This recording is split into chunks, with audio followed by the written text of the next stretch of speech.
Ladies and gentlemen, we're back. College Football UK podcast. As ever, I'm your host, Fletch, and joining me like he does every week. He's so eager. He's so keen to just talk college football with us. I have with me today, Nick. How are we, sir?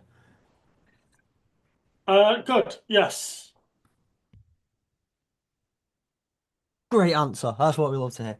Um, Now we've had a couple of weeks off, obviously, just due to the fact that the football season, well, the football season is over. I needed some time to refresh my brain and get some sleep and things like that. But that doesn't mean the football world has stopped. Things have been happening, and we're very, very excited. We've got a big off season coming up.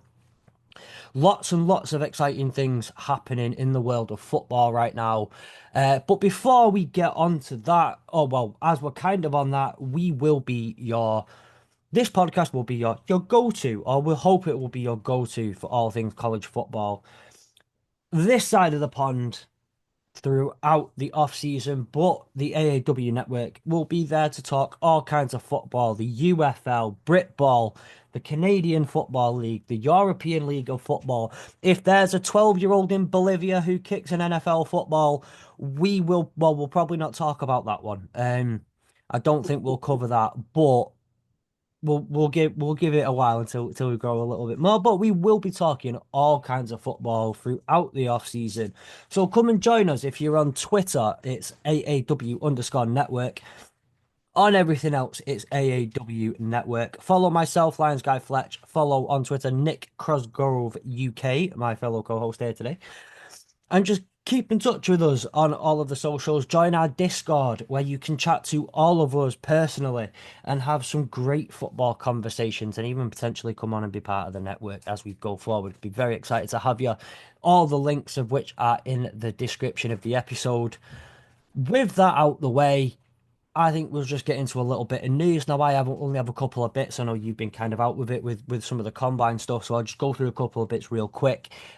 Feel free to chime in on any of the points made, although I have pre-selected a specific piece of news which I would love to just love to delve into.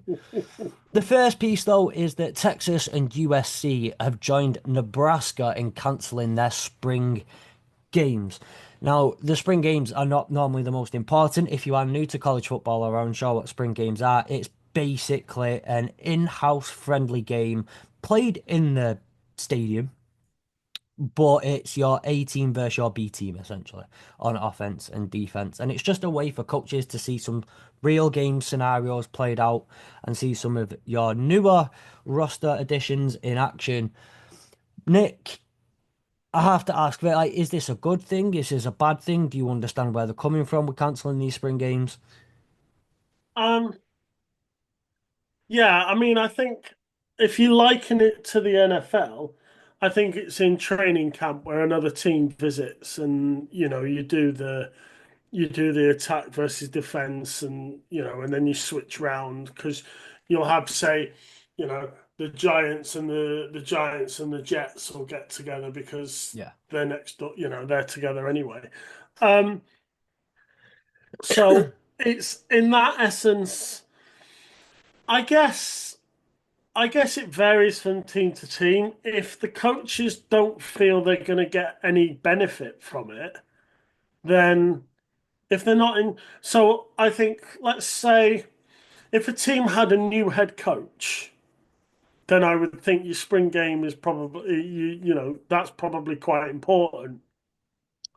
But if you're a team that has got the same coach, you haven't lost many players to the draft, um, and you're fairly set, then probably the need to go through that is probably not as big. So Yeah. I think it probably sort of depends on who you are and the situation that you're in as to whether it's the right or the wrong answer. But ultimately, it's up to the coaches. If they feel they don't need to risk getting involved and doing it, so Yeah. be it. I think one of the driving factors behind the cancelling of spring games as well has been the spring. I was going to say spring transfer window. Then we all know the transfer portal that occurs just after or just around that time of when the spring games take place.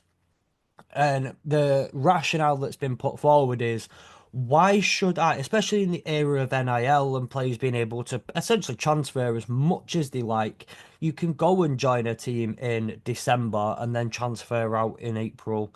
If you don't like it, go play your spring game, put some tape on, and then other teams can come in and go, okay, we'll offer you an extra couple of $100,000 on your NIL deal if you come over here and play. Now we've seen you put some tape on. I kind of get it from that standpoint. Now I'm gonna come out here and say that if you are an SEC team, particularly a Texas, particularly like a Georgia or an Alabama or a team like that, I'm even talking going into the Big Ten. If you're an Ohio State, if you're a Michigan, a Penn State, etc., an Oregon, with all due respect, if you struggle to keep hold of players once you've got them in the door, it's kind of a you problem. I think that's you should be able to have that offer on the table and have everything in front of them that makes you the most attractive place to play football, and that's the reason they came to you. I get that not all players are going to get that. They might feel like they didn't put out enough in the spring game, or they feel like they're not going to have enough opportunity, and that is what it will happen. But I do think if you're a top team, if you struggle to retain talent, that's a you problem. Maybe a bit of a harsher way of looking at it. Another thing I wanted to ask though, Nick, as well, is just like if you take up because you've likened it to the NFL preseason basically, and a Yeah. lot of this kind of stuff that goes on in the NFL preseason. The Do you think that maybe they could benefit if you take out the spring game, which at the end of the day, like it doesn't affect us over here across the pond. There's one more point I'm going to make about it in a second. It doesn't affect us across the pond. Um, are you going like? Do you think that maybe college teams should start a couple of weeks earlier for the preseason training and preseason practice, um, and kind of have a mini training camp, as it were, for a little bit longer to get players in acclimated, or is this something that if there's no spring game, okay, there's no spring game, crack on as normal. Yeah, I mean, you could do that. You could even, I mean, I know I likened it to the NFL. You could technically do what the NFL do. You could get two colleges together and just do some do some work together. Yeah. Now obviously I'm not saying put Michigan and Ohio State together. I'm not suggesting that for one bit. No, But maybe um Michigan and Eastern Michigan, you don't have to travel far. yeah, or West Michigan and Central. These Yeah, they're good examples of you could get two colleges together and they do some attack versus defense work and what have you in an NFL style training camp. I don't see what the problem would be with that, because the other thing is during the spring anyway, all these footballers are playing different sports, whether yeah. that be lacrosse you know, or if you're in some of the northern colleges in the northern states, you might be playing hockey or what have you. Baseball, Um, there's quite a yeah, history of NFL players or players going uh, to the NFL who also played baseball and got drafted into the MLB. Yeah, that's right. So. And then there's the other ones that are trying to catch up on their education that they've let slip because, they've yeah, been playing football for the first half of the year. So, I don't necessarily think the spring games are super important, but I do think what coaches get from them shouldn't be lost. yeah, So if you can do it a different way, then yes, that's probably quite a good investment in your resources. yeah. The only other thing that I think I wanted to kind of have on this was just I do feel sorry for some of the fans. Because of the nature of the game. Again, you want to like we can liken it to any other sport where you treat it like a preseason game. The tickets are dirt cheap.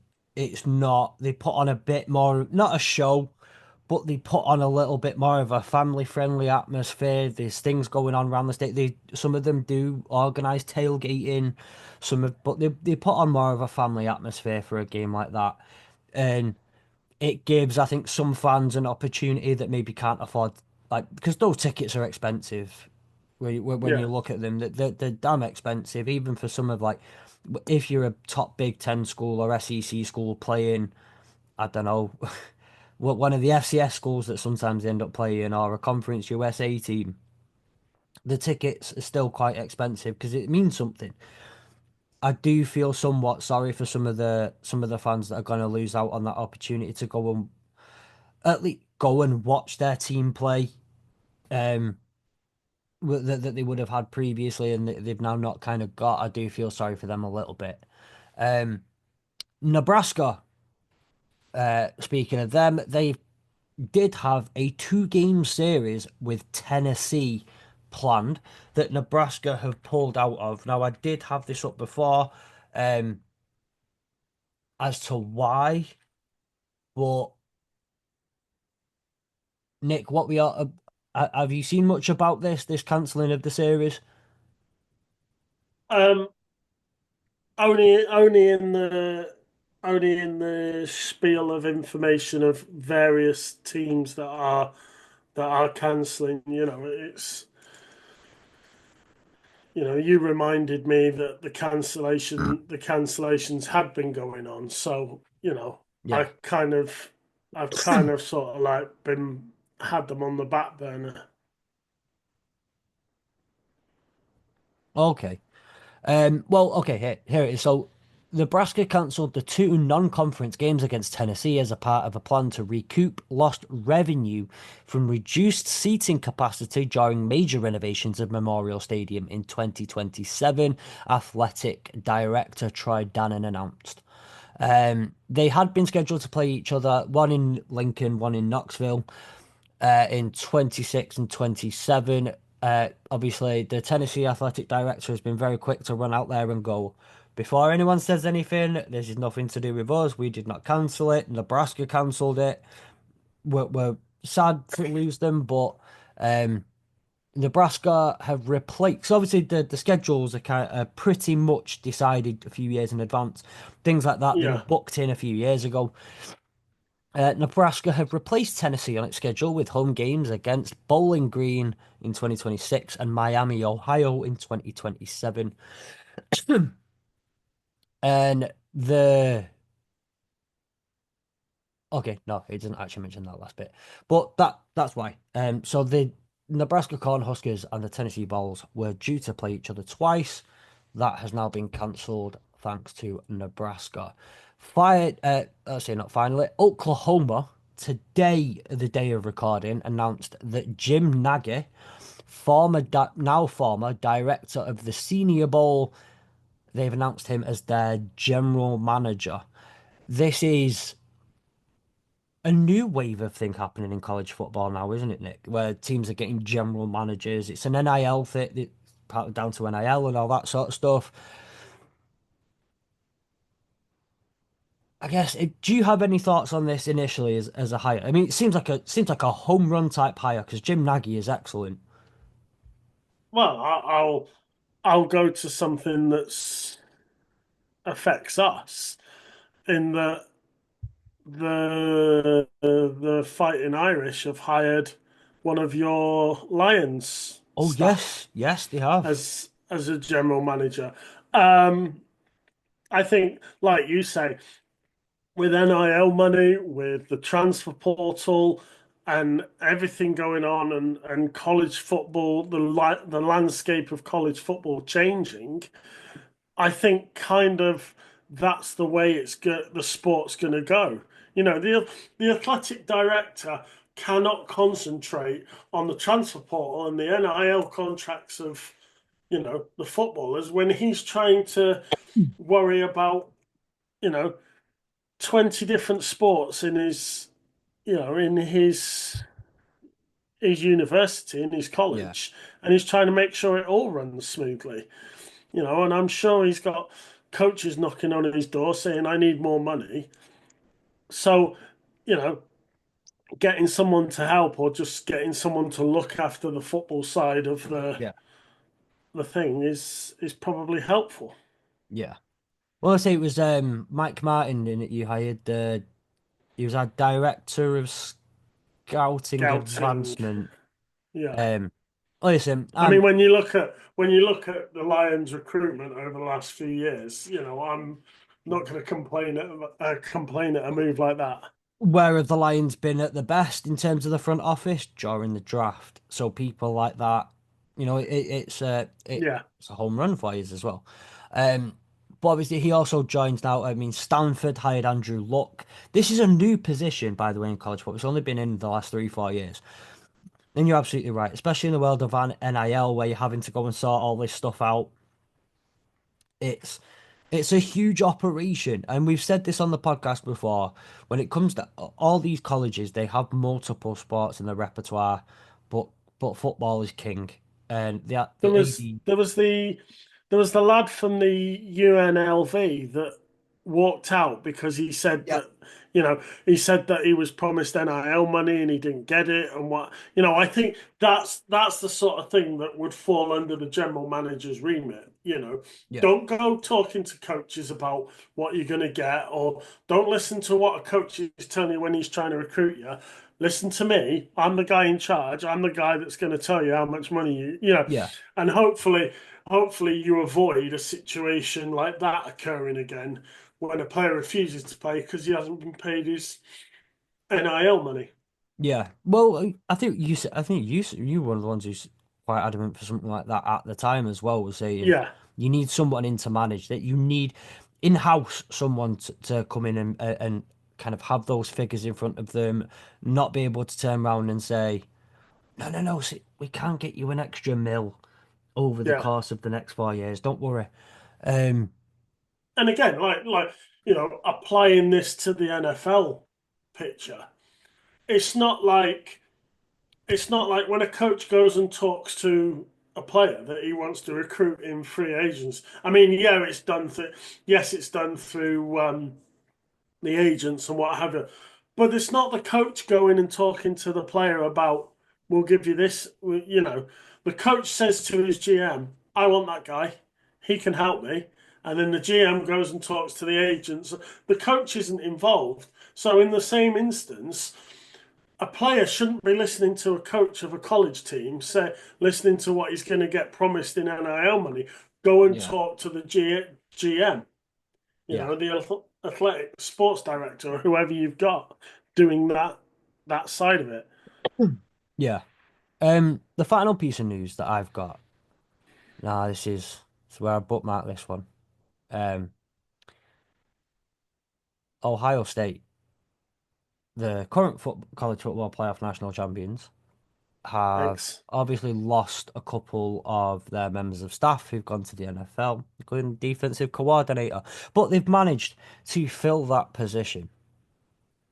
And I am Yep. delighted to tell everybody on this podcast that that position has been filled by none other than Mr. I No, I don't care. This is a grown-up podcast. I was going to say his name properly. Twat Patricia, former head coach of the Detroit Lions, as their defensive coordinator. Now, you have a very different relationship with this man than I, Sir Nicholas. Multiple Super Bowl winner. Um, yep, He's as he rode done on. more for the sale of a pencil than most workmen. Yeah, more snapped lead. Well, that's the reason why pencils are banned in all of Michigan. No one's allowed to use them anymore. But so they taken former NFL head coach, former NFL defensive coordinator as their defensive coordinator. Now there are a couple of things I want to kind of bring on it. The first thing I want to do is just laugh. From my own personal perspective, I just want to laugh. Ever since he left the Patriots to become a head coach, everything he touches has turned to it's like the reverse Midas touch.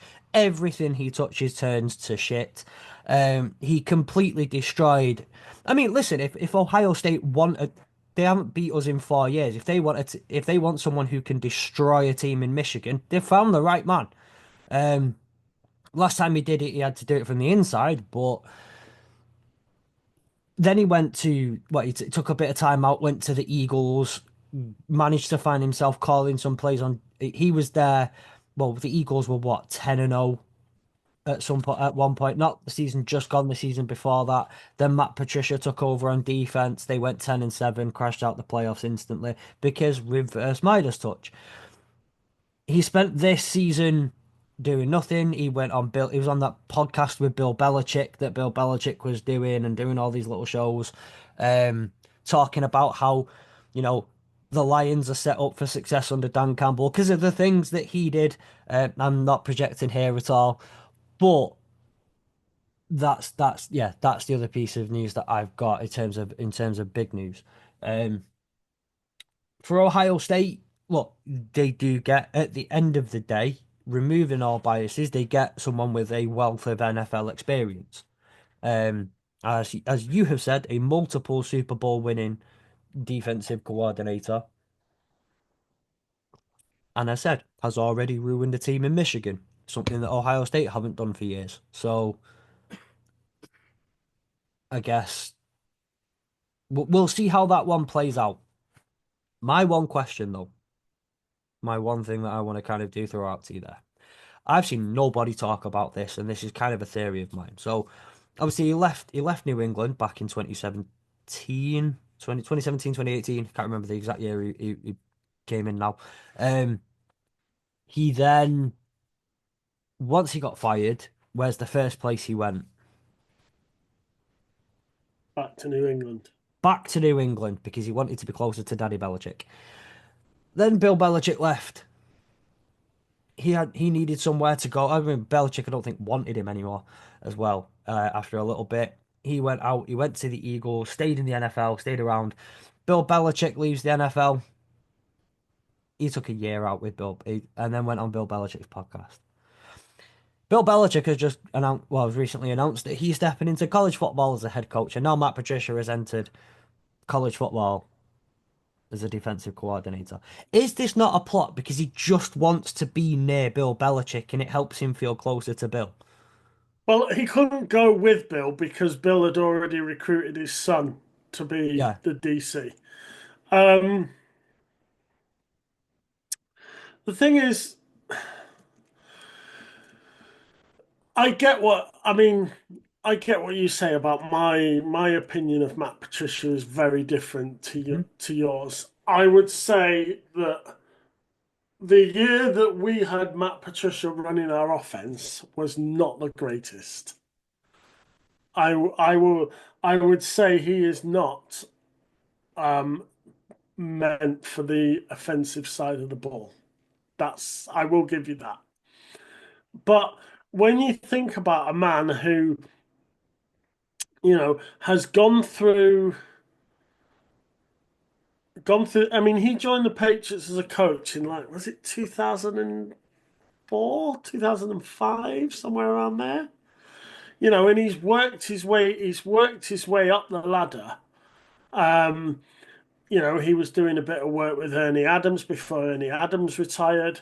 Um, and, you know, it's hard to argue with a man that won three Super Bowls as a defensive coordinator that he's not good at his job. Now, when you look at the Eagles, he wasn't the DC. He was the senior defensive assistant. No, but He was halfway through not the that season, he DC. took over because their DC at the time was a bit rocky. Things weren't going too well, and he took over. Yeah, but I don't think you can pin the entire Eagles collapse on Matt. I can and I will. I Okay. can and I will. It fits my narrative, so I will. If it fits right, yeah. Fits your narrative, that's fine. But all I'm saying is the last time that he technically had the title of defensive coordinator, he won three Super Bowls. Since then, I'm just looking now, since then, he's been a senior defensive advisor, a senior defensive advisor, a senior defensive assistant, and he is now a DC again. The last time he was a DC, he won three Super Bowls. Or Bill Belichick. maybe, but you know, um, you have to, you know, it's it's one of those that I he has made mistakes. He is not perfect, and he is not the only one as well. I'll just say this: I feel like I'm on a Patriots defensive here, and I don't mean to be, but he is not the only Patriots coach that has left Bill's tree and then completely and utterly shit the bed. No, but You know, there's a he's reason not I'm. the only. You know, Josh McDaniels has done it twice and still and cocked it up both times. Um, you know, I think the Colts dodged a bullet when Daniels turned around on their wedding day and said no. Um, but Patricia isn't the only Belichick disciple that's left the No, I tree know. and gone and failed. So I think the way that Bill runs his teams and the way that Bill runs his staff means that in that environment you shine, but away from there you're on a hide into nothing really. Yeah. But I can liken it. There's another famous head coach slash manager who has always been considered one of the greatest of all time, but their coaching tree, from every time I seem to look at it, seems to be horrendous, whether it's a former player or whether it's a former coach under them, has ended up like just being terrible. Fergie. Um, and sometimes I think so you can be genuinely very, very good at what you do, but it it if you can't pass that knowledge on, in that kind of sense. There's what it is. It doesn't make you anyway. Um, so before we get into the two main topics that I want us to talk about today, I believe that you've come forward with a trivia question. Um, I do. so the turntables have turned. So Hit me my with it. question to you is Ryan Day obviously won the college football championship, Yep. and he is now the third active coach with a college title. Nick Saban's retired, so Jim Harbaugh's gone to the NFL. So what I want to know is who are the two active coaches with a college title to their name? So one of them would be Kirby Smart, One of them is Kirby Smart. and shit, why is his name left my head? Clemson. Um, Clemson head coach. Shit, This what's he is the say? What? Clemson head coach, What? right? Why is his name left my head? Oh, damn it. It's not Debo Samuel. It's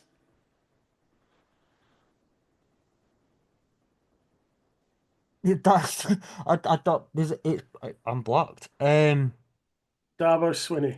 Davos Sweeney, that's the one. You're right though. But Yes, I'm yes. listening into him talk. Kirby Smart at Georgia, and Yeah, Dabo Swinney at right. Clemson are the two active coaches with a I'm not championship. stupid. Trivia press. I don't cope well with trivia press. I can hear him talking about.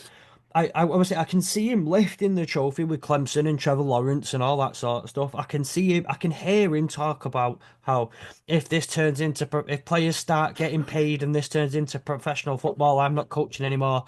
And yet here he still is. I can hear him talking about how we don't do transfer portal. We recruit like proper college football. I can. All of that is in my head. I can see it. His name just would not come to the forefront of my brain. I swear. I'm taking the fact that I know exactly who he was, the current Clemson head coach. But yeah, Well I done. apologize. The trivia press gave me every bit of information apart from the actual bit that you asked for. Um, but yeah, okay, that was a good one. Um, okay, so the next, so I think the important thing that's happening this week in football is the NFL Combine. Obviously, it's a massive event that takes place every year. Now, the idea would be that if you're listening to this podcast from especially from UK, but around I would imagine, right, look, I'm just going to throw it out there. This may be presumptuous of me. If you're from the US, you already know what the crack is with college football and the NFL. Like you already know this process, and some of you may well be aware of the NFL.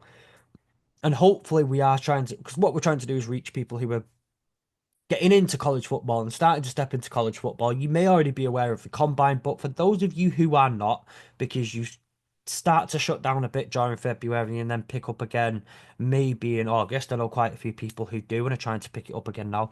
The combine is the event where players who obviously you can enter the draft after 3 years of eligibility. You use 3 years once you're 3 years out of high school, even. Once you're 3 years out of high school, obviously some players will choose to use all 4 years of eligibility in college and become a senior before they elect to go to the NFL. Some players will do it after 3 years. The second they become eligible, if they're that good, they will try to go into the NFL straight away. The best thing for one of the things that the NFL do for those players who declare for the draft is they invite a number of them to the NFL Combine. That takes place in Indianapolis, in Indiana, at the Colt Stadium every single year. They will go through each different position group that a player is under. They will go through various different workouts and drills. They get opportunity. All 32 NFL teams are present. They can speak with up. Is it up to 40 players? 45. 45, that's the one. They get each NFL team gets the opportunity to speak to up to 45 different players that are there. The NFL invite them, they do the workouts, the drills, they'll do media interviews, they'll get interviewed by teams. Now you may have heard of some of the stories of players asking like just getting asked really, really, really weird questions. Because there's a lot, especially what the meetings are there for them to get to understand and know the player. And there are ways that they try and do that. And it's things like um, player teams will notoriously do really rare. They will like the FBI could not find more information about you than an NFL team can when they're going through the scouting combine. They'll do things like when you were 2 years old, 2 months and 3 days, you stole a grape off Jimmy in preschool. Why? Why did you do it? And do you feel bad about it? Why don't you feel bad about it? That kind of thing. And then they start the really weird ones, don't they? They'd even tell you what color the grape was, whether it was green, Yeah. red or black. They'll tell you the exact percentage of juiciness the grape was, Yeah. everything, how many days it had been since it had ripened, all that sort of stuff. It's ridiculous how much information they find out about a player, especially if they're really in on them. They'll go and speak to their preschool teacher and their whatever. Um, Again, this is where the FBI are going. The NFL scouts have way more clearly better techniques than the FBI and all that sort of stuff. But again, then they start asking really weird questions like if you were driving at 40 miles an hour down a road and you had to turn left, what color was the sign behind the tree?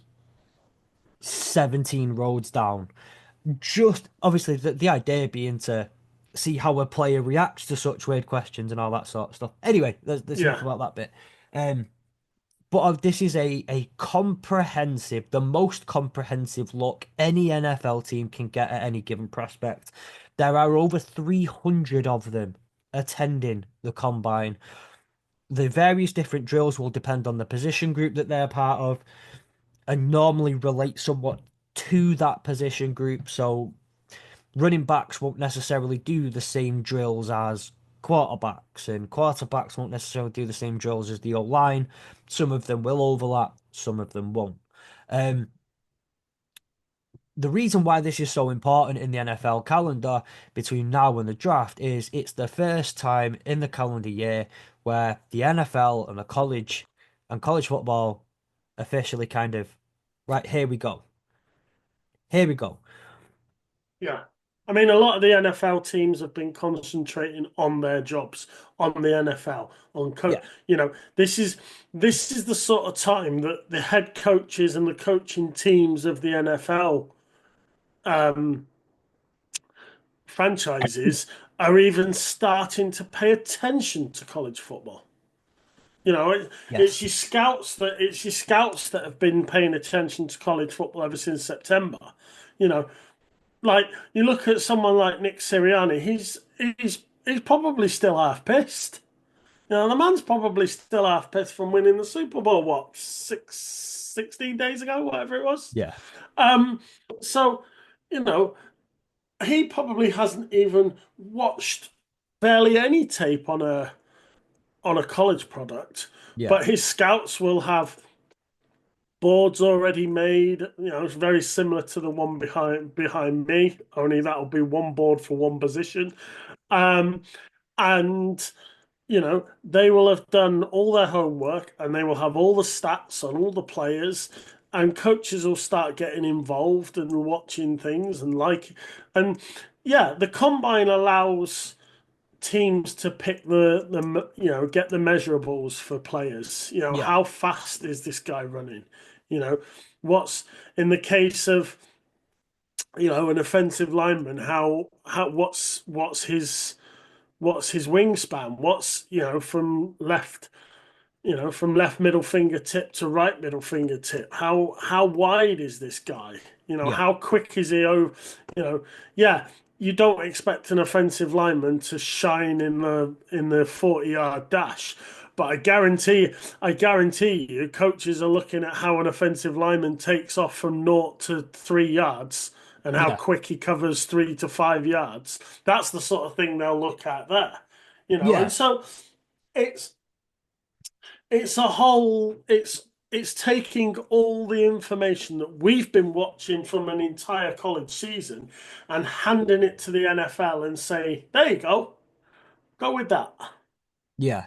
Um, just what I call a couple of points before I think we kind of delve into it a bit more is the thing that gets me is look, I've been following college football for a while. It's not something only over the last couple of years have I seriously been sat there and going like looking at it and breaking it down and all that sort of stuff.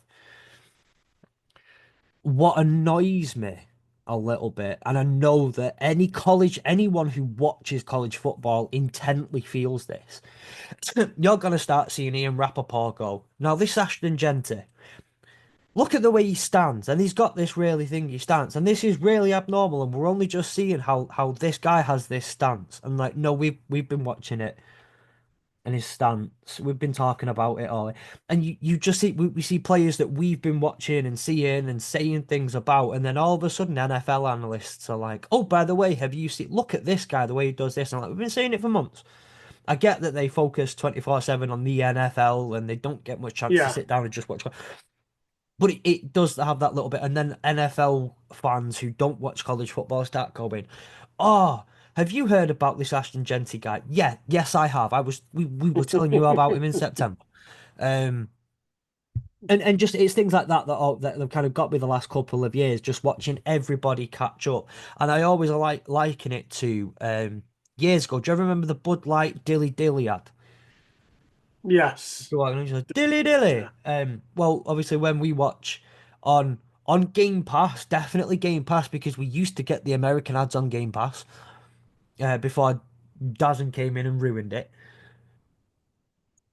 Watching the American ads, that ad aired like 7 months, 8 months in the US before it did in the UK. So yeah, 8 months as it was coming out, I was going, oh, dilly dilly, going out for a pint, and my mates are looking at me going, the fuck are you on about, you weirdo? 8 months yeah. later, it's died out for me. I don't care about it anymore. And then all of a sudden, your mates are going, "Oh, dilly dilly," and you go, "No, Dilly, no, no, no, yeah, no, no. You don't get to join me now in this. That your moment has passed." And it just reminds me of doing things like that. Um, but yeah, so on today, the day of release, which would be Thursday, the 27th of February, the first on-field workouts will be happening. You can catch it on, I think it's the NFL Network. If you have DAZN, you will be able to get it on DAZN. On Sky, I think they'll be showing some of it. Well, there's the NFL Network. There's some of the NFL programming that shows on Sky. So you'll have all of these different things. A lot of the media will be there. I'll say all your NFL teams will be there. And the first each day is split into position groups as well. So your first position groups that are all kind of doing things together are the place kickers, defensive linemen, and linebackers. They arrived on Sunday just gone. That'd be February 23rd. They arrived in Indianapolis and arrived at the combine. On Did Monday, all they the did. did their medicals, did their interviews. Yeah, Yeah. that was on Monday. They did registration, pre-exam, orientation, and team interviews. On Tuesday, they did general medical exam, pre-ordered studies, and team interviews. Now, this will give you sort of an idea of just, I think, for the list to what they do during this, and they only do workouts for like one day, and they're there for a week.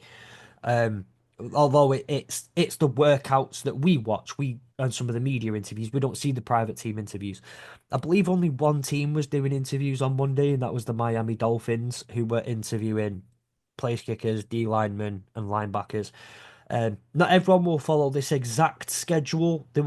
Everyone will do the same things, that is in topics like workouts, whatever this and that, but they might do it in a slightly different order.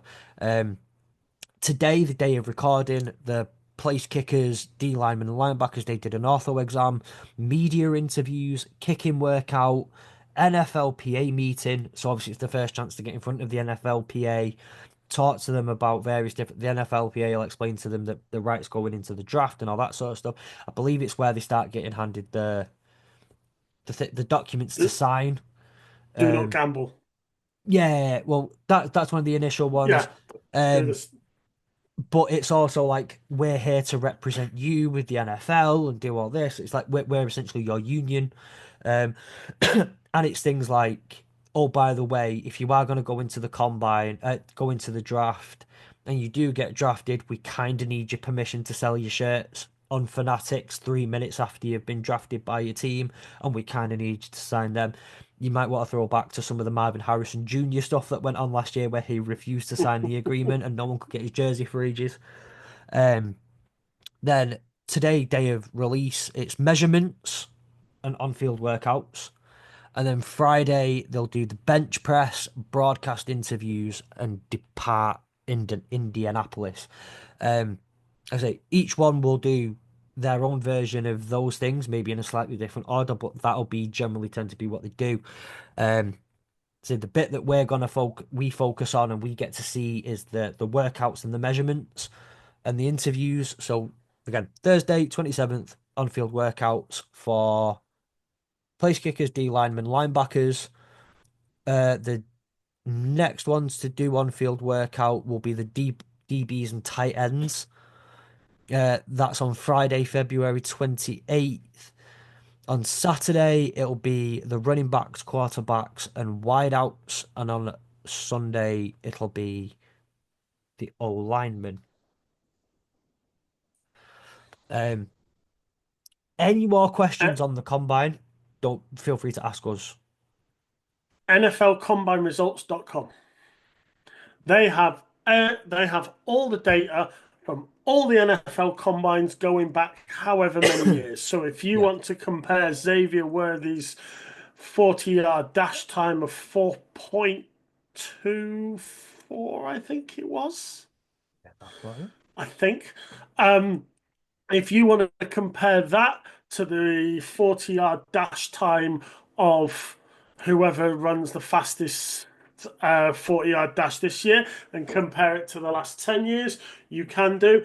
Everything you could possibly need is on NFLCombineResults.com. Yes, and I will link that in the description of this, by the way, as well, if anyone wants to go and watch it. It was 4.21. Oh, I was so Very, close very off good. the top. I was doing 0.03 that off the seconds. top of my head as well. I will give you I will give you it. You were within 0.03. 0.03 seconds. I think you can have that. Um oh well I was like, is everyone likes to watch the 40-yard dash time for the same reason that most people like watching the 100-meter sprint at the Olympics. It's one of the quicker events, but it's also one of the ones that just kind of gets the more hype because you Usain Bolts of the world, and then you've got like you do that, and then the bench press is always a fun one to watch. Are there any drills that you just enjoy watching? I kind of look at it for when you watch the Olympics, right? And you've got the sports that you're normally into, like they have football on, and obviously in 4 years' time they'll have flag football, which I can't wait to watch. But you also find yourself sitting there and watching archery, or you're watching. I don't know. You're watching some of the more obscure sports, and that you think when you watch it, you think you know it. Um, but you watch some of the more obscure sports. Are there any of the slightly more obscure drills that you like watching or checking out while they're on? Um, I mean, as a man who used to play offensive line, nothing there's nothing more luxurious than watching big men bulk, just throw weight around. Oh, I'm going to bench this. Oh no, I'm going to bench more than you. Um, it's like watching World's Strongest Man at Christmas. Yeah, Um, I think one of the things I love is Dallin Hooker's double-handed catch from last year's combine, yeah, where he catches because they throw the ball from one side, catches it, he goes round the post. He's supposed to drop it by the post and then catch the ball from the other side, but he didn't. He kept hold of it and then caught the other ball one-handed with the wrong hand and kept running with two. And then he's just there at the end, beaming, smile, going, "Yeah, I did that." It's like, okay, so it. yeah. So some of those are always fun. I like watching some. Sometimes I like watching. I didn't play offensive line. If I played in any trench, I would have died. Um, I'm not built for that part of the field. But I like watching. I like watching the speedsters. I like the flashy types. So I do like watching some of like the three cone drills. I like watching. But I love a good. I like running backs. I like watching the running backs. So I like watching, especially when they go through the big, or what they called now. When they do they go around the not the cone. They're not quite cones because they're the big ass things. They like Yeah, kind of go around and hit and whatnot. I like watching some of them. Um, And normally I do try, and it's the saddest part. Watching it feels like the saddest thing on ever. But I like watching some like the place kickers and the punters and whatnot. Purely yeah, because 95% of the time that's where your IPP guys are. Um and I do like trying to keep an eye out for players from Michigan that are in there just because I want to see how my boys are doing. Um, yeah. Obviously, Kennesaw State didn't bother to even accept the combine interview because and go to the combine because they're already first round picks. We're not even going to bother with that. Did they get? My Did bad. any get invited? Shut up, Nick.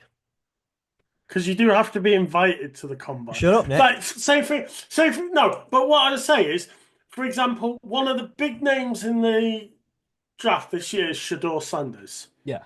His little brother didn't even get an invite. Nope. Shiloh Sanders didn't even get an invite to the combine. So, Um, you have to be invited. So maybe the Kennesaw State lads had their invites lost in the post. Quite possibly. I've heard the post is really bad in that area of Georgia, so that's why they didn't get them. And I do believe though, I didn't see any Old Dominion guys get a look in no. either. Um, So No, I don't. To be fair, I did actually look it up today. I don't think there are any Kennesaw State guys even going in for the draft this year or who have declared.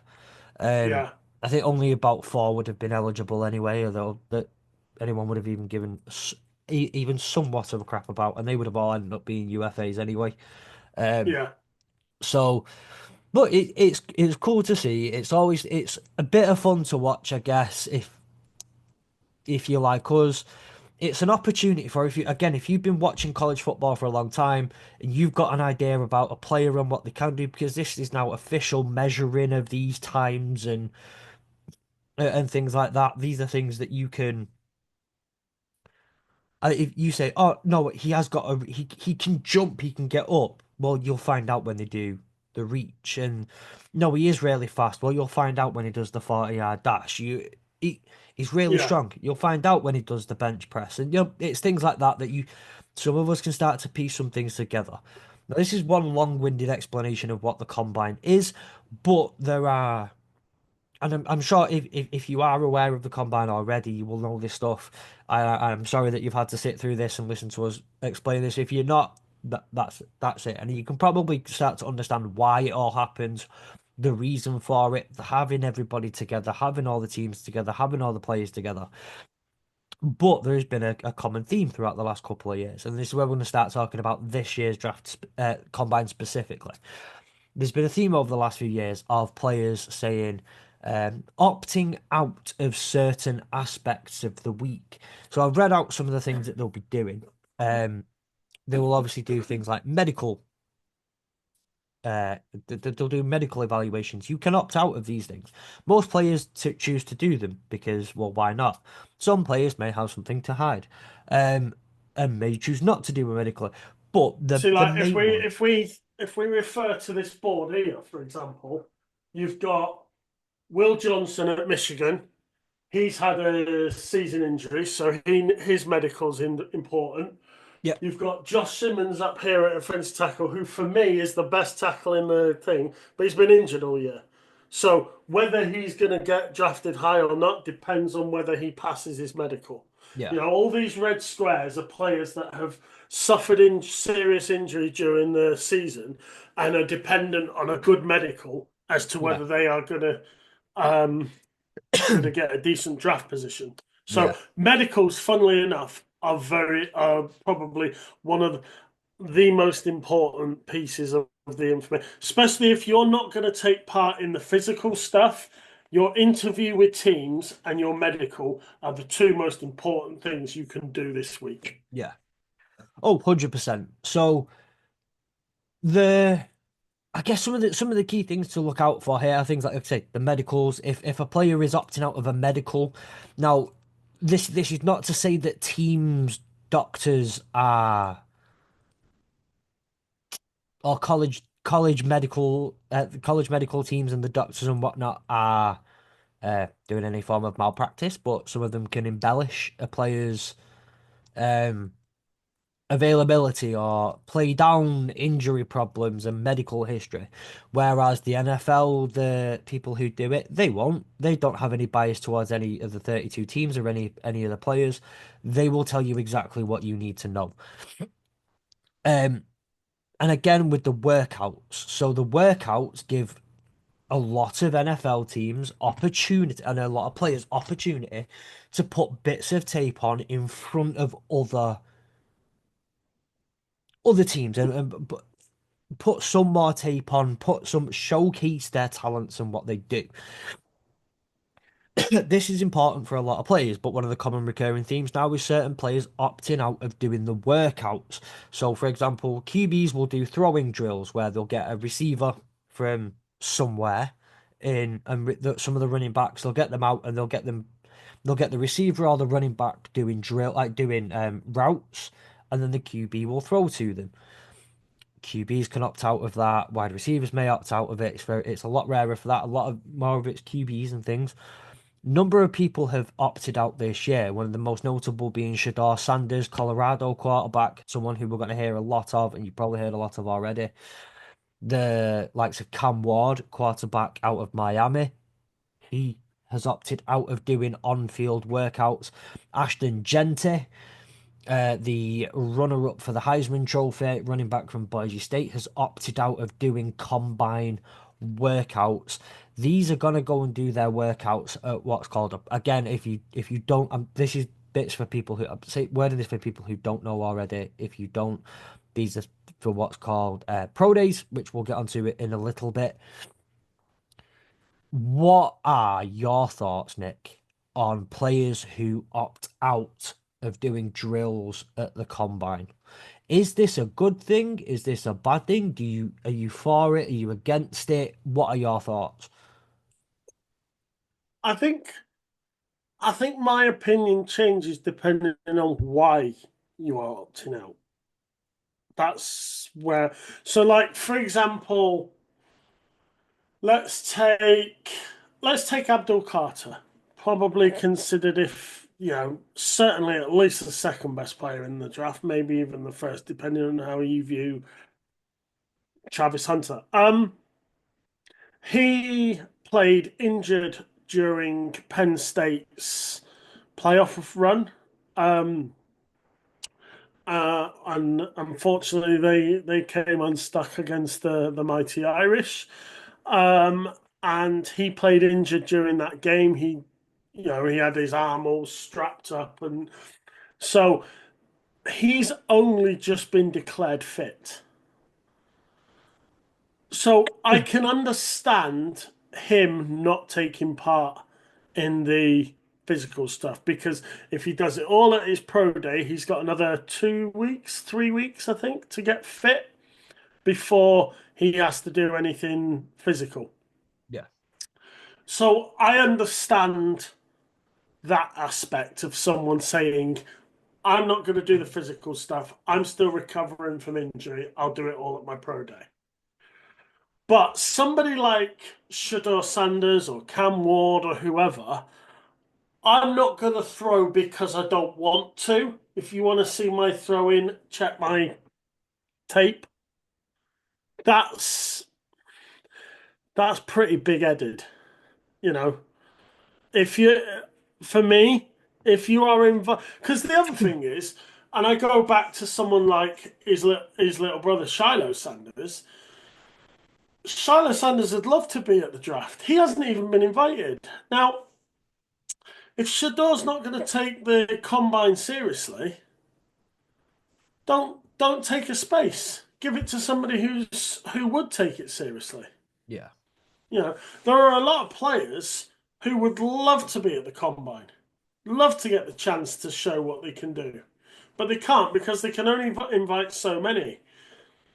So for some players to turn around and say, "I'm not going to take part because I don't want to," that's very that to me is a bit big-headed and Yeah. obnoxious.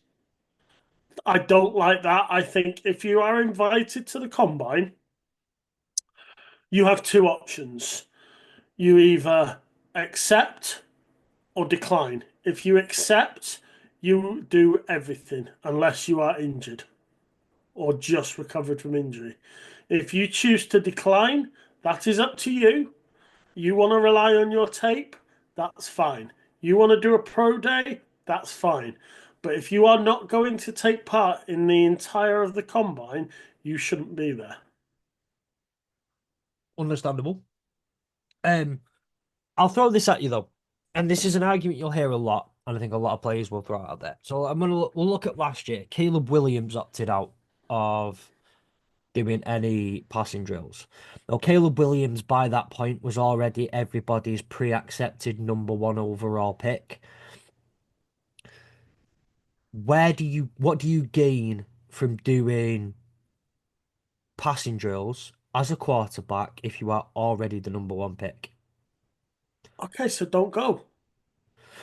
But it gives you the opportunity to be in front of the NFL teams that are in front. Well, it gives you the opportunity to get in front of the NFL teams. It gives you the opportunity to be in front of the media. It gets you the opportunity to go in front of doing the But you can do um, that at your pro and day. then you get the medical exams and all that sort of stuff that I think the NFL kind of really, really want. And it gives you an opportunity, I think, to show off a little bit in terms, just like I said, doing the media stuff and all that sort of thing.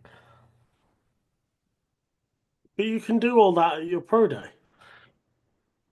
If you are going to if you think you are that good and you are going to be the number one pick, whether you turn up at the combine or not is not going to make a difference. Now, if you are pick number 50, turning up at the combine could be the difference between being pick number 35 and pick number 99. Yeah, I get that.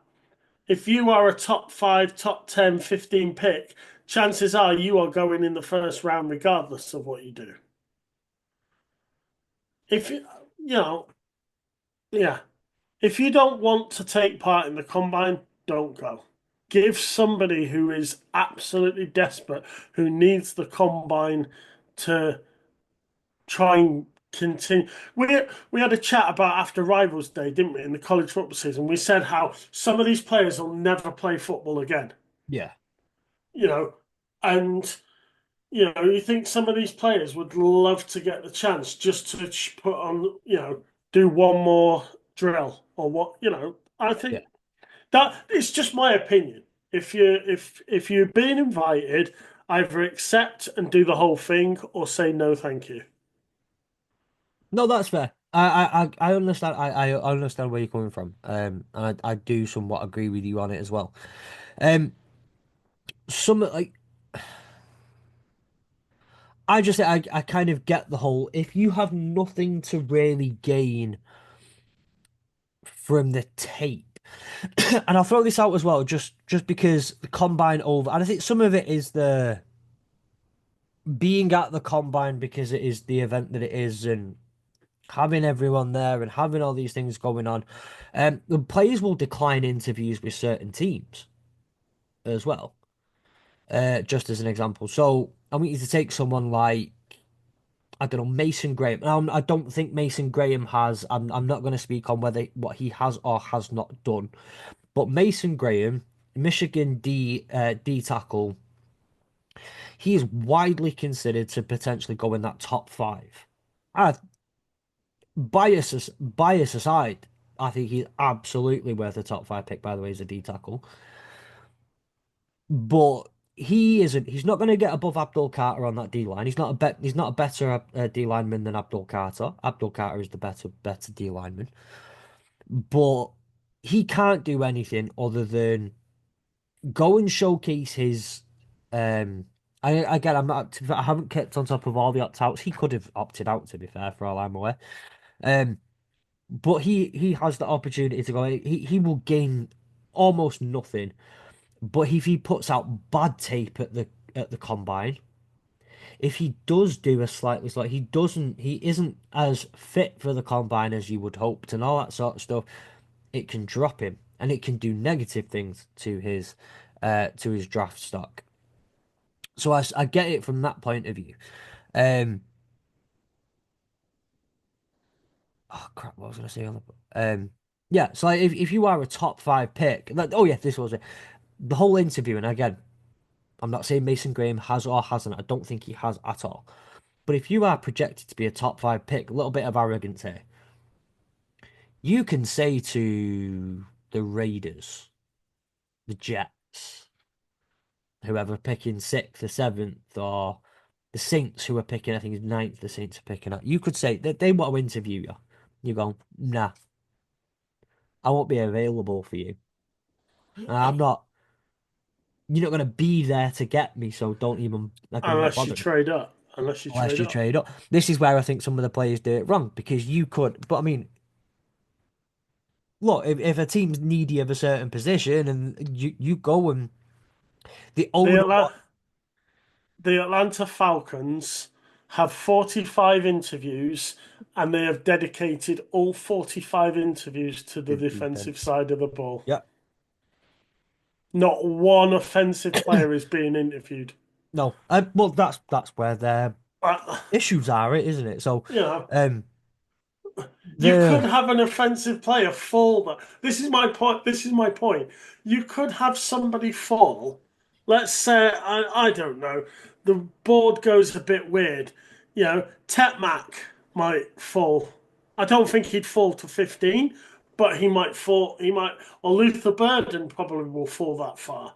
You know, yeah, you could have a really good wide receiver fall that far, and they haven't interviewed him, and that's fair enough. That's their choice, you know.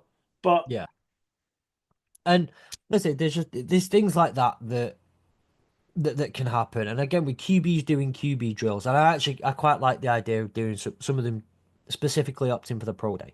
So again, the last thing you want, you might want that opportunity to be in front of everyone and get the opportunity to chat to teams, but you don't necessarily want the opportunity because you don't get paired with your wide receivers. You as a quarterback, you could be a Jackson Dart from Ole Miss. Like he could be throwing to any random like what one of the wide receivers that was actually the second string wide receiver for Arizona State or whoever. It's like someone you've never even been in the same state as at the same time before. A lot of being a quarterback and a wide receiver and how you get the accuracy on your pass, how you get the right touch, the right all that sort of stuff relies on knowing the wide receiver, knowing their timings, how fast they are, how quickly they're gonna break, and all that sort of stuff. you could throw some absolute darts, but that wide receiver's a little bit slow, so they're not quite there in time. Or it you you can look some of the tape that combine tape can make you look worse because of the person you partner with. Similar to another wide receiver, you could be really like you could be doing everything perfectly, but that pass is nowhere near you, and it can make you look worse. Whereas if you go do your pro day, so pro days, again, for those of you who don't know, are very similar to combines, where players will do workouts, but it is solely within the college that you went to. Um, at Colorado, so for example, with Shadar Sanders at Colorado, he'll be doing throwing drills, but it'll be to his Colorado wide receivers and all that sort of stuff. You've already got that relationship, you've already got that understanding, you're already on the same page as your wide receivers. But also similar to the wide receivers, if you've got a wide receiver there who potentially could go undrafted, but actually if put some good tape out there, they could get fifth round. Why would I not want to, as a quarterback, go out there and see if I can get my guy up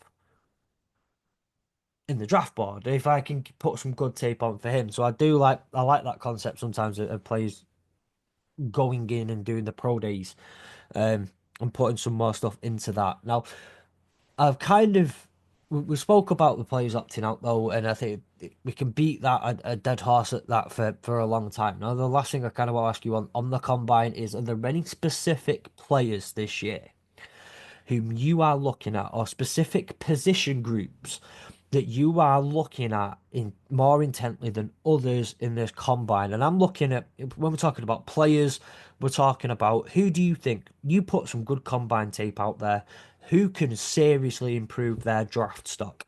Looking at also players who are going to go do the drills. If they do a couple of things, they run a slow 40, they don't bench as much, they have a bad three cone drill or whatever, that can seriously harm their stock. Who are you looking at in those drills? Oh, um,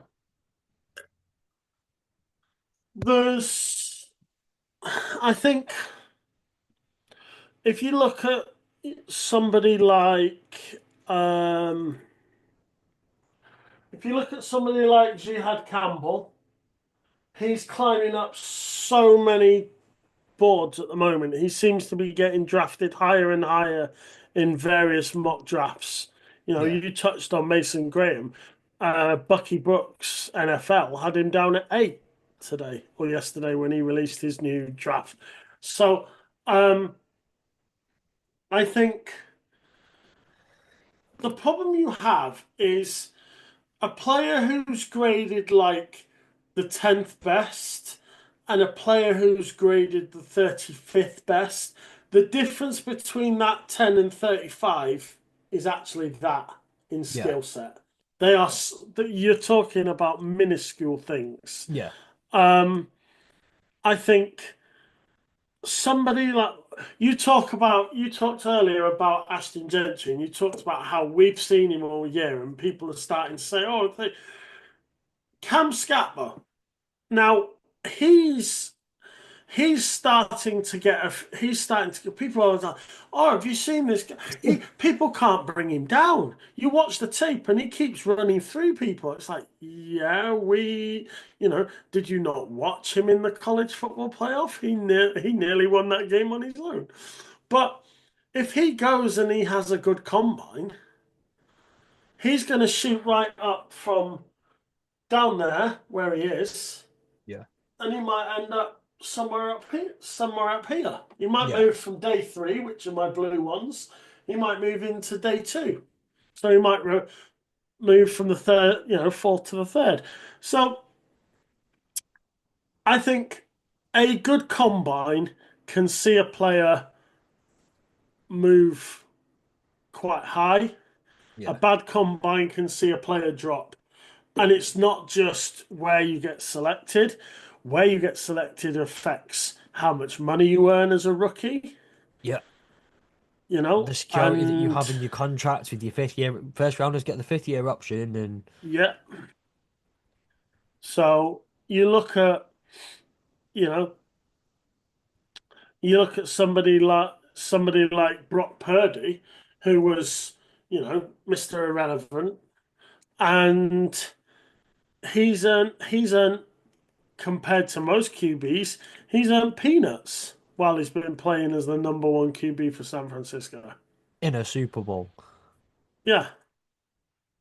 Um, So, no, you're right, and I think one of the important things to remember here as well is like what you will see, and we do this on Super Bowl, and what I see a lot of people. And by the way, I want to throw out a bit of advice here to anybody listening to this again who wants to start watching tape and understanding tape. Now, this is watching and understanding and breaking down film and tape isn't my strongest suit, but I know what I'm doing when it comes down to it to understand what to do. And generally, for most places, know what I'm looking at and how to get the right tape.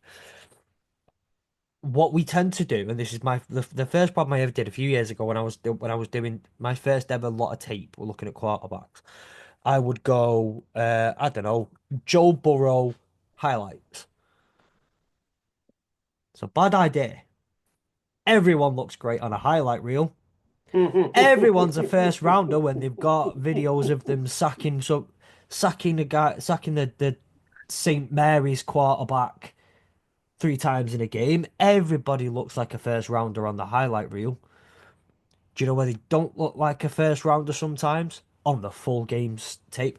And just a little bit of advice, and this is something I was told years ago that I still do when I do my breakdowns and showing Nick off camera before. For those of you on YouTube watching, I've just bought myself a big fat ass uh, binder to start doing a lot of my deep dives because that's something I've slacked on a little bit over the last few weeks. If you have a particular player that you're specifically interested in, and we'll go quarterbacks just because it's easier and these are the names that most people remember. You want to look at some of the quarterbacks. Now, you're going to have your list of your quarterbacks who were in the draft. That'll include Cam Ward, Shador Sanders, Jackson Dart, uh, Quinn Ewers, to name a few, Riley Leonard, Will Howard, etc. What you need to do, I mean, well, actually, no, I'm not going to do this because the quarterback position is the fucking obvious one when you're watching the tape. O lineman, D lineman, whoever. You've got your anyway. You've got your list of people. Type in that player's. Go into YouTube. Type in that player's name versus or VS, and hit enter. What a lot of people do when compiling film, they will put a whole thing, and on every snap you'll get. Just as an example, I'll use Abdul Carter. Abdul Carter versus Notre Dame. You might not know who Abdul Carter is, or on that D line when the camera's way back and you can just see 4 shirts of white, all built like that on a line. You might not know which one Abdul Carter. They will highlight Abdul Carter on every snap before the ball gets snapped, and then you can watch Abdul Carter specifically on every snap, just as an example. Um, so you can watch every snap that they do and focus solely on that person. Just a little tip that I was given a few years ago. It's easy to do. They're all on, a lot of them are on YouTube, and you get to watch the good snaps, the bad snaps, and the snaps in between. You get to watch every bit of movement that they've got, not just the highlights, because again, everyone looks like a first rounder on a highlight reel. Johnny Manziel looked like a good player on a highlight reel. Just saying. you know, It's the nature of the game, and look, we all want to watch the big plays. We all, and yes, there's a reason they're in the highlight reel. They're capable of the things they do in the highlight reel, but you need to know whether that 40-yard bomb that was perfectly weighted, perfect touch on the pass right into the receiver's path, whether that was a 1 in 1,000 plays that quarterback did, or whether that was 1 in 10. You need to understand where they're coming from on that. For every big completion, how many were little completions? How many nearly didn't get completed? How many of those incompletions were the receiver's fault because it was in both hands and didn't happen? Box scores and highlight reels only tell you so much of a picture. You need to watch the whole thing, and that's one of the best ways you can do it. Um, but yeah, a person I'm watching specifically, and I'm doing this in good faith, and I promise you it's in good faith that I'm doing this, is Will Howard. And I think people like Will Howard and Riley Leonard, I think is also a good one. Examples of what a combine could do for you. Both of those were starting quarterbacks in a college football national championship. Both predicted. Where have you got them? What day have you got them? I've got Will Howard as a second day, so that'll be second, third round. Uh, my mate Riley Leonard hasn't made my board. Oh no. He lost out to Quinn Ewers, but even Quinn Ewers is a third day pick. I haven't got him in orange. I've got him in blue. So Riley Leonard would be there, Yeah. but unfortunately Riley Leonard didn't make the cut. And I think you look at so how many you've got there. You've got seven players at each Seven in each position. position, 7 feet apart from the cornerback, because um, what's it would be there? Hunter Yeah. would be there, whether he's whichever one he is. And I can read obviously I can somewhat read most of that. I can see you got Cam Ward at the top there. I see you got Quinn Ewers there at the bottom. You've got Shadar Sanders, Jackson Dart, Will Yep, Howard. Jalen Milrow, There we go. Kyle McCord, There we go. Um, and Quinn Ewers. Yeah, but the difference between, especially when you hit Orange and you hit Will Howard, all the way down to Riley Leonard, who's not on your board because yeah. I can only go 7 deep. That's why no, I Riley know, but Leonard's like not the Yeah, measurements and some of those drills could put Quinn Ewers ahead of could likely put Quinn Ewers potentially ahead of Will Howard there, or could put Kyle McCord off the board. That was yeah. that was very fun to say that one, Kyle McCord off the board. Um, I'm a poet and I didn't even mean to rhyme those I words. mean, you know this from our planning. A lot of this, and I'm re watching a lot of tape for all these. A lot of it was done at Christmas. Yeah, All the hard graft that I did at Christmas when I had the time to do it. yeah. So now it's, you know, things of people will move as you see more, and you know. So this is all pre-combine. By the time I've gone through the combine results next week, you know, this will all change. You know, I might take Quinn Ewers off and put Riley Leonard on, you know, Um, or yeah, some players will move up and down. yeah, So, exactly. And these are the people who the combine are for. The, yeah. and obviously, I'm just talking quarterbacks there. Obviously, it's not just you're talking offensive linemen, tight ends, safeties, and obviously, I know that you've got a different board there for the punters and the kickers. Obviously, because we've not left them out of the board. No, Obviously, they're on the back. They're on the back. I thought so. I knew they'd be somewhere because we can't forget the punters and the kickers. It is football after No, all. yeah.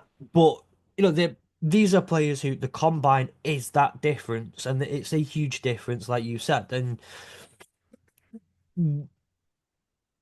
in how a team is going to evaluate and see them in those. So it's got to be interesting. Look, I'm aware that we've been going for quite a while. I want to rattle through a couple of little things. I think we can elaborate more on these as the season goes on, but I really do want to touch on a couple of little bits for you. While we're here, as we will move past the combine, we'll talk about that more next week, etc. But off-season storylines, and there's plenty of things going to happen throughout the off-season. I'll just touch on them real quick. Bill Belichick at UNC. This is something that I guarantee will be consistently getting brought up. What are we looking for here? What are we looking for out of Bill Belichick, especially in his first season? Are we looking at are we looking to the? Are we going to go watch this spring game and see how he's putting the team together and what kind of games? Are we looking at just? Are we just going to kind of let him have his first year, see how that goes? What's the idea? What are we looking for out of Bill Belichick this year? I think you're looking for improvement. If you, you know, if I take Steve Belichick, for example, Steve Belichick went to Washington. He was there 1 year and he turned their defense from ranked 29 to ranked 10. That was over 1 year. So you have to assume that Steve Belichick will improve the defense of UNC. Again, Yeah. we don't know how Belichick's going to go on with his recruiting. He can obviously recruit young girls that are of legal age, that are of legal age. I will say that. Um, but whether he can recruit footballers is a whole different kettle of fish. I got myself out of that one quickly. Um, so, but let's be fair, whether you're an NFL coach or whether you're a college coach, the principles of the coaching role are the same, aren't they? As a You know, whole, yes. yeah. The game's pretty similar. You play it on a certain size field and whatever. So a lot of what Bill Belichick knows is going to translate. Yeah. It's the other things that not having as much time with his players, not being able to sit his players in a room for 6 hours until Yeah. they understand something left, right, backwards, forwards, and every other vowel. That's where he's going to have to adjust. Yeah. But Do your job. I'm a college student, pal. Like are you paying me? yeah. Um, Uh, no, but I think you're absolutely right. And again, but I think the other thing is going to be explaining something to a 21-year-old man, 22-year-old man, 23 and plus year old man is different to explaining it to an 18-year-old, a 19-year-old. That's going to be difficult for him. I guess not as difficult, especially again now given his living situations. He's going to be used to having to deal with those kind of things, but how you get that message across, how you deliver it. The NFL world of being in locker rooms and things like that has changed, but the way you can deal, the way you deal with college students is not the same. The way you're going to have to deal with college students is not the same. There are going to be a lot of things that I think are culturally slightly different in the way they are there's the way they run are gonna be slightly different. And I think you're absolutely right there though. Like it's gonna be about improvement. It's gonna be I think for me it's just about seeing how he does it and what he does, and how comfortably he fits in to that role. And I don't see Bill Belichick having much of a problem um in that. The other couple of storylines that I've got, um FSU and Clemson, as we all spoke about last year, they've gone to war with the ACC. Um, I don't know how much of this can and will play out over this year. This is going to be a long process. FSU, I'm sorry, Gary, but FSU said we are too good for the deal in the ACC. We're better than that. We can go out of the ACC and get a better deal because we deserve to be in the Big Ten. We deserve to be in the SEC. Well, that one backfired on them, hasn't it? Just a little bit. They can't do that this off season. They can't walk out and got. Last year they could be aggrieved that they didn't get into the playoffs. Like they could be aggrieved that the only reason they lost to Georgia so devastatingly in the bowl game was because all the players left and they were demoralized for being left out of the playoffs. They don't have that this season. They have been utterly humiliated. How do they go about going back to the AC? How do they continue this? Because they've either got to go to the ACC and go, okay, I'm sorry, we didn't mean to say all those really rude, mean things to you. Um, I was only joking. It was all a joke, and we'll laugh about it in the future. Or can they still continue to go out there and say, no, we demand we deserve better because at the end of the day, what that bad season does not change the fact that the history of the college, it doesn't change the size of the football at the college, it doesn't change any of those things, but it does make them look a little bit less attractive to the outside view. Yeah, I mean, I think I look, I've said this before. I think they can feel. I don't think they should feel just aggrieved. I think they should feel very aggrieved they didn't get in the playoffs last year. Mm. So, you know, I I think I think they've got every right to feel hard done by. But, you know, you've got, as the saying goes, if if you can't stand the heat, stay out the kitchen. If you're going to talk the talk, you've got to walk the walk. They talked the talk, but they didn't walk the walk Yeah. this year. Um, so Yeah. Um, Clemson obviously have the ability to say, well, we got into the playoffs. We did our thing. We got there. We were part of the dance, and we can be part of the dance going forward. Um, and Darbo Sweeney, see, remember his name now, has the opportunity to be able to do that. The thing that I found really interesting about this story is I don't know if you were aware. It's come out over the last few weeks that UNC are actually a secret party in all of this. It's very, very, very smart what UNC have done. So it's been revealed by numerous sources that UNC a couple of years ago hired lawyers. So Clemson, if you go, if we can go back to our FSU Clemson versus the ACC episode, it's one of the better performing episodes of this podcast, at least on YouTube anyway. The other ones on audio have been quite consistent. The whole idea behind this was like FSU were like Clemson kicked off because of the deal. FSU joined them in the kicking off last year and towards the end of last season, the 2023 season. Then UNC joined in. But like I say, no one knew about UNC, and we all sat there asking, "Oh, could Miami join in on it? Could UNC also come in and say and be part of it? And could UNC were they hired lawyers? They hired lawyers to go extensively, vigorously through all of the paperwork that was involved in their contracts, and then just let Clemson and FSU go mouth off, go be the mouthpieces for it. And I think it gets really, really smart because what you do there is you want out, right? You not desperately, but you want out. You can save a lot of face here because if you let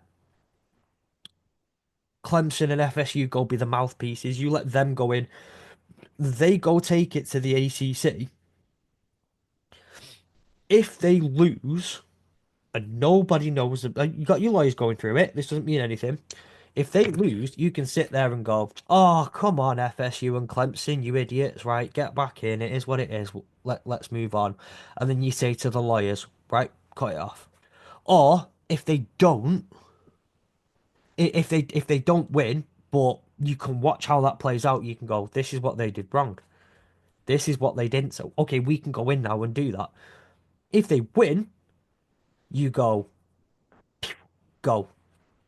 let's go, let's do it. yeah, You let FSU and Clemson do all of the dirty work for you. You let them go and test the waters. You let them tell you the temperature of it. You either watch them swim, watch them drown, or watch them run out shivering really, really cold. And then you just do whatever you need to do off the back of that. And I think it's really, really smart. yeah, Um, d The only other storyline, again, I've kind of got, and this is something that you brought up as well, and we'll really touch on really quick, is the divide between the Big Ten and the Big Ten SEC and the rest of college football in general. As we know, the college football is split into three divisions. Division one's already split into two subsections, and you've got the FBS and the FCS, and then you're all split into conferences. Those conferences are split into two different sections in the FBS. You've got the Power Four and the Group of Five/Six.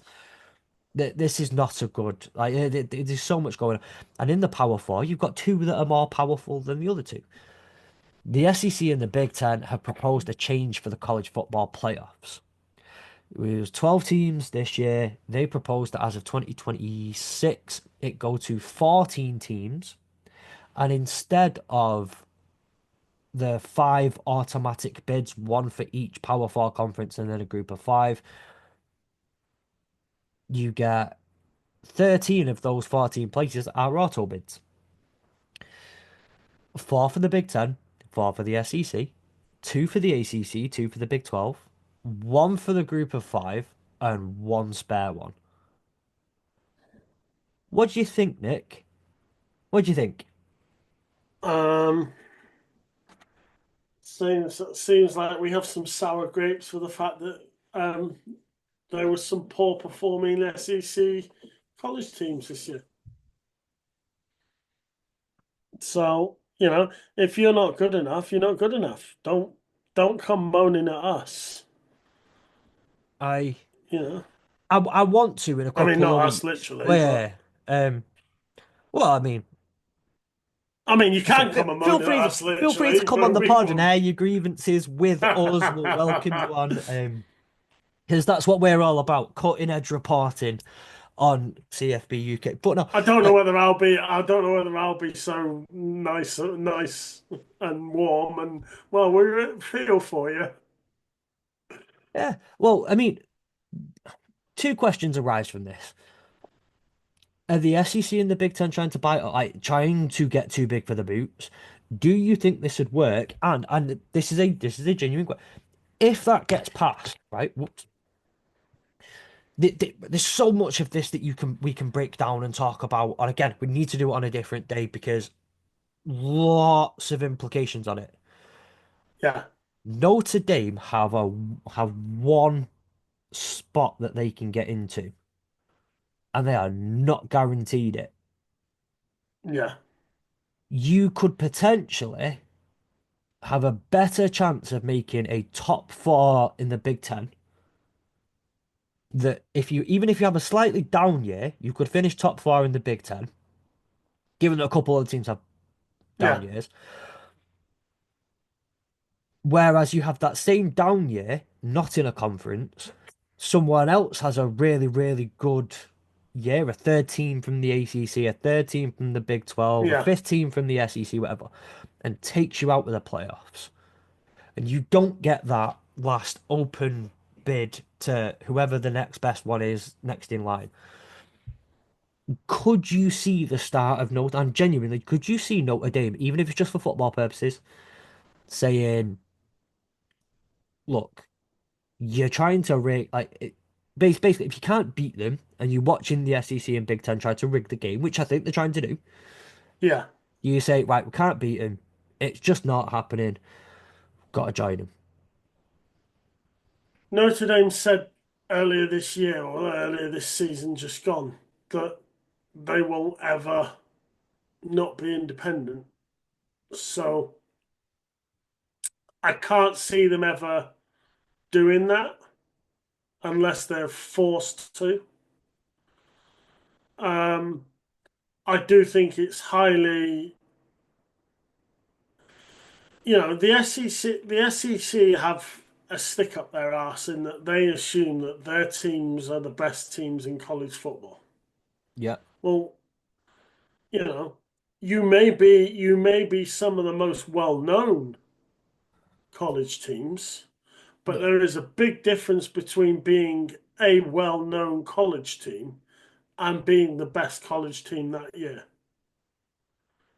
You know, um, if I liken it to, again, liken it to the NFL, um, surely if we're going to play the SEC model, then surely the NFL playoffs should be San Francisco, Dallas, Chicago, Patriots, um, Green Bay.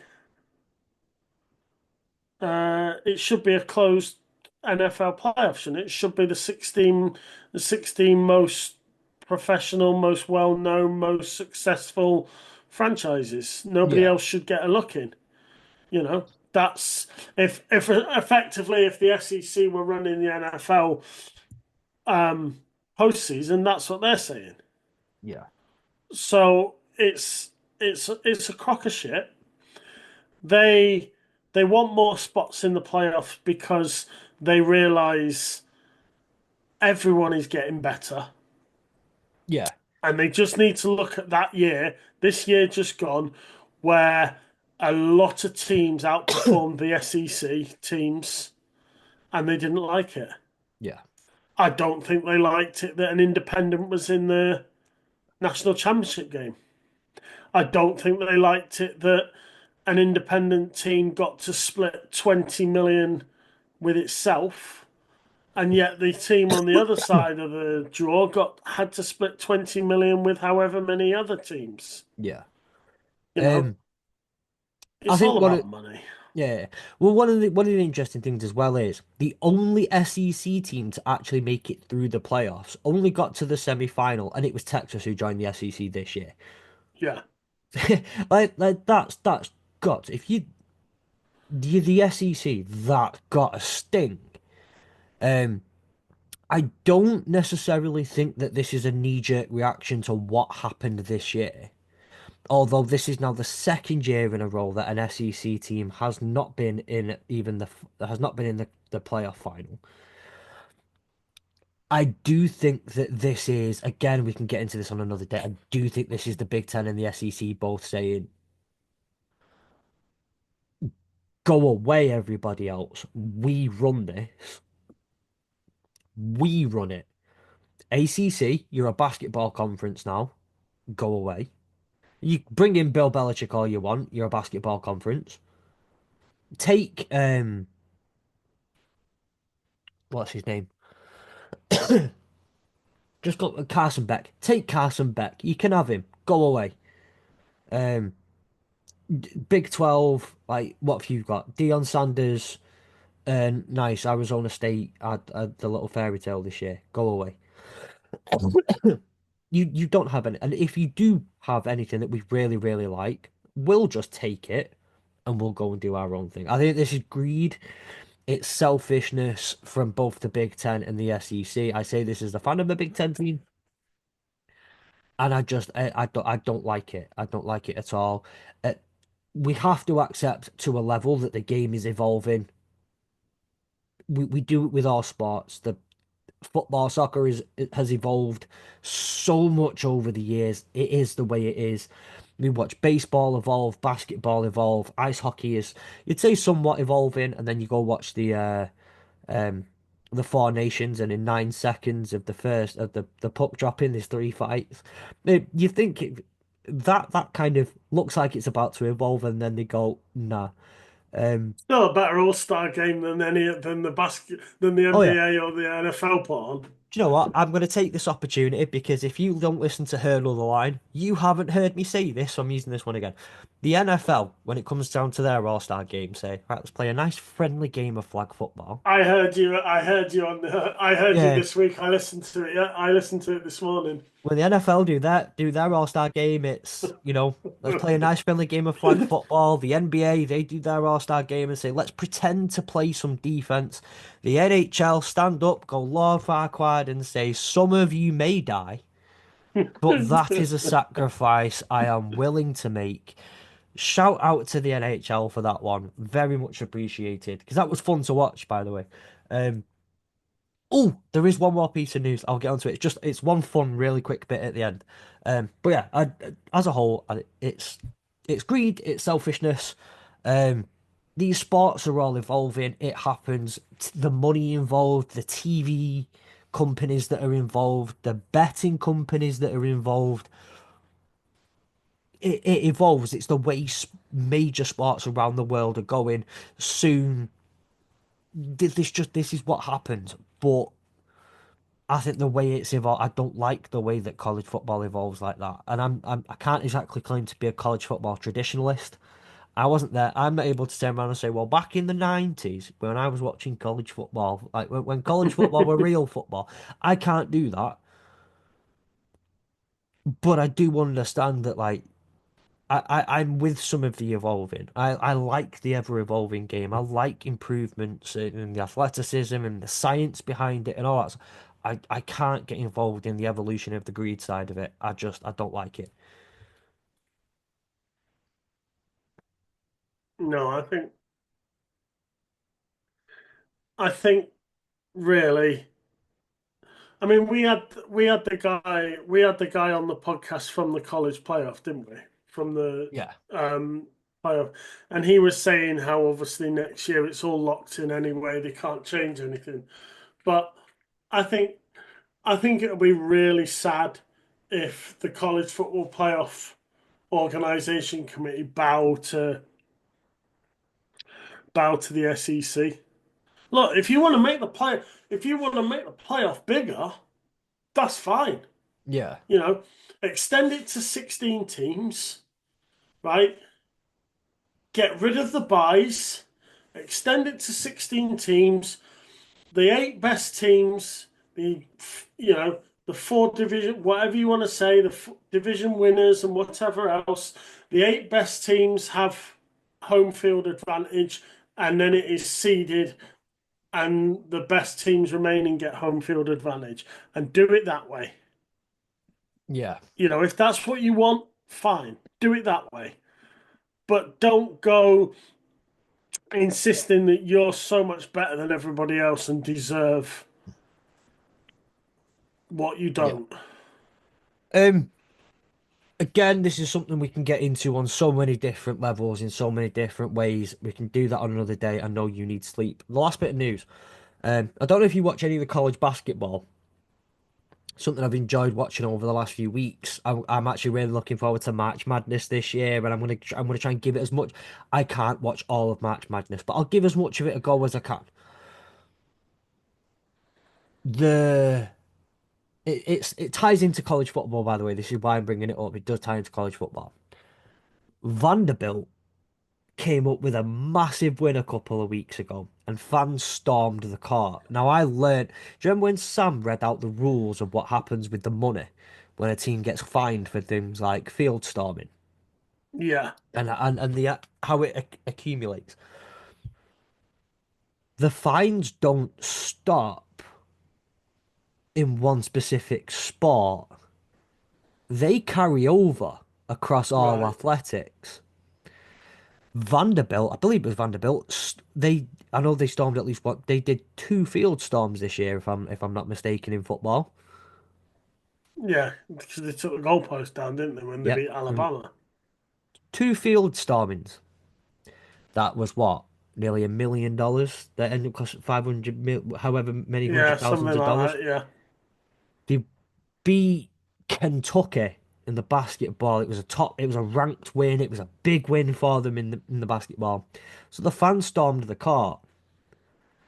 First time they've done it in basketball this season, but because they transfer and stay within the whole athletics department, that's their third fine of the year. It's getting into the millions now.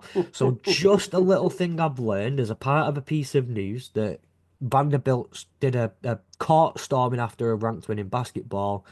That is added to, not in spite of, that is added to their football field stormings at the year, counts as violation number three, and Vanderbilt are paying a lot of money to the point where their athletic director went to the SEC and were just like, please, please, like help us out here. This is a lot of money because obviously, as we say, it goes to all teams. It's split between the teams. Yeah.